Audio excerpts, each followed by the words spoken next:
Hey guys, Caleb here. We are finally getting to the Fuji X-T3 review. Obviously, this camera has been out for a little while, and I'm really excited to share my thoughts about it. Now, the way we're gonna do this review is we're going to do 7 reasons to buy this camera and 7 reasons not to buy this camera.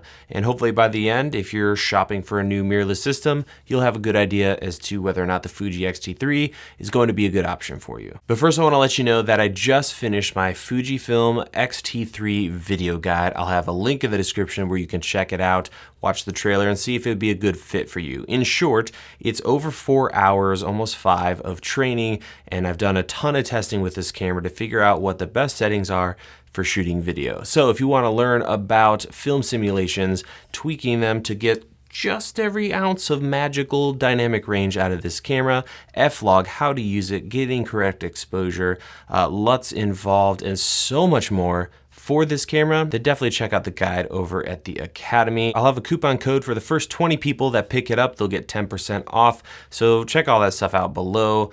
Really happy to have that guide finally done. And I know a lot of you have been asking about that, so it's finally done, I promise. So with all that out of the way, let's just get into the review, starting with 7 reasons why you should buy an X-T3.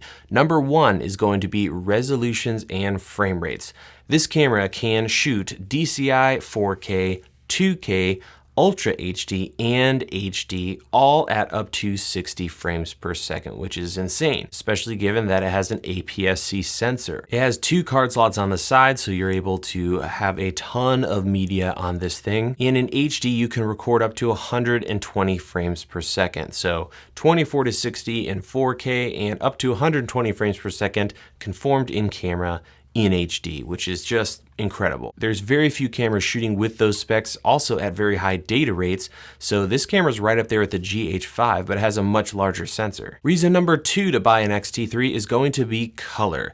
This camera shoots at 10-bit color, albeit 420 instead of 422 like the GH5, but you can get the full 422 10-bit on HDMI if you're gonna use an external recorder like the Ninja 5. But even better than all of that is the film simulations that you get when you shoot on a Fuji camera, specifically the X-T3. Amazing stuff like Eterna and several other different looks in camera, and you're also able to modify those. So in my Fuji X-T3 guide, we go in depth and talk about tweaking each of those film simulations to get the most dynamic range, when you should make changes, when you shouldn't, all of that good stuff. But this camera has some amazing, amazing color right out of the camera, even better than Canon in my opinion. There's also an amazing log format on this camera. You can shoot F-log, and there's official LUTs that work beautifully with that workflow. So if you want the most dynamic range possible, that is completely doable on this camera. Reason number 3 is autofocus. This camera has pretty great autofocus. I wouldn't necessarily say it's as good as Sony or Canon's dual pixel autofocus, but it is miles ahead of what Panasonic is doing with contrast-based autofocus. So really, really solid camera when it comes to shooting video and getting good autofocus. Plenty good for YouTube content and even some professional work. Our next reason you should buy an X-T3 is going to be lenses, not only native ones from Fujifilm, but also adapting lenses. The Fuji X mount is a wonderful mount to adapt to. There's Speedbooster options available for getting it even larger than APS-C style field of view, but I love using vintage lenses coupled with the amazing film simulations on this camera. So adapting lenses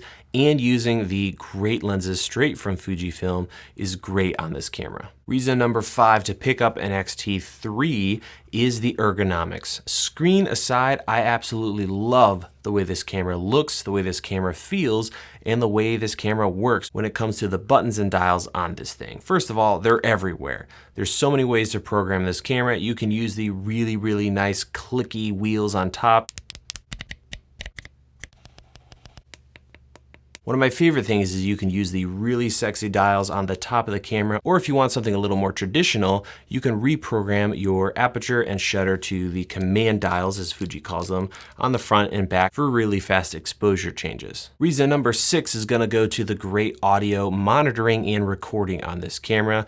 Good preamps. I love the meter on this thing. It's wonderful for working with audio. Reason number 7 is that the X-T3 is still cheaper than a GH5. You can pick up the X-T3 for $1,400, whereas the GH5, even with its current $500 off, is still more expensive than the X-T3. So those are the 7 reasons I recommend people buy an X-T3. Now let's get into the 7 reasons why you might want to skip this one. The first is going to be record limits. The X-T3 can only record up to 30 minutes, and if you're shooting at 4K 60, that is limited to 20 minutes. Secondly, this camera has several crops depending on what mode you're recording in. So 4K 60 will give you roughly a 1.2 crop, and when you're recording at 120 frames per second in HD, you'll be forced to endure a 1.3 times crop. The next reason you might want to skip the X-T3 is going to be the sort of tilty, flippy screen that can be rather finicky sometimes.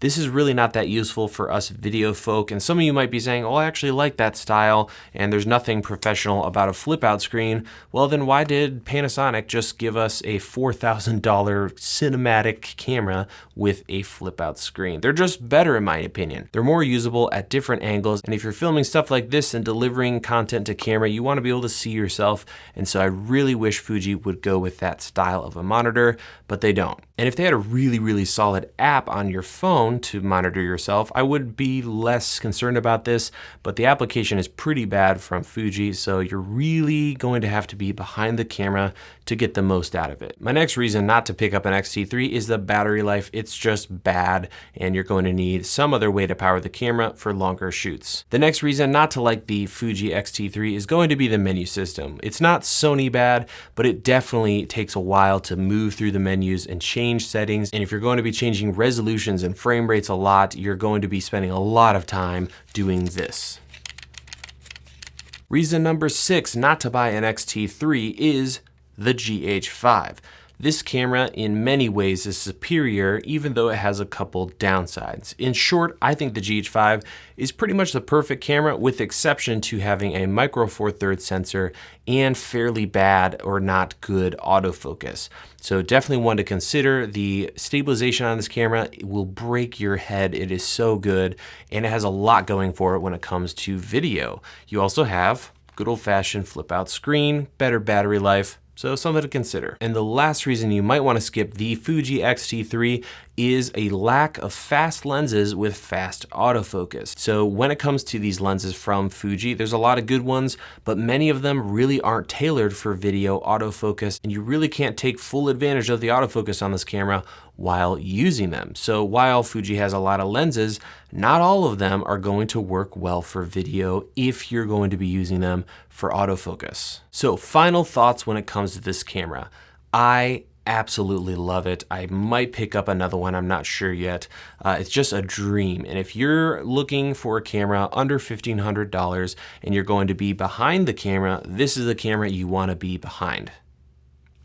Does that sound? If you're looking for the best all-around camera and a small sensor doesn't scare you, nor does bad autofocus, get the GH5. It's just a phenomenal camera. And if you think 10-bit video is for chumps and it's really all about 12-bit RAW that can record on tiny cheap cards, then maybe you should consider picking up a Pocket 4K if you're not scared of all of this. But at the end of the day, shooting video on the X-T3 has been an experience, and I mean that in the best possible way. Something about the color and using this camera for both video and stills has been something that I haven't felt in a while. So at the end of the day, the X-T3 is a great camera, and I'm really excited to see how Fuji takes this and other lines and improves them down the road. So that's really gonna do it for me and this review, guys. Definitely check out the X-T3 guide that I just completed if you wanna learn more about this camera. And if you're not interested in the X-T3, check out the other guides we've done for the GH5, the Pocket Cinema Camera 4K, the A7 III. We've got several at this point.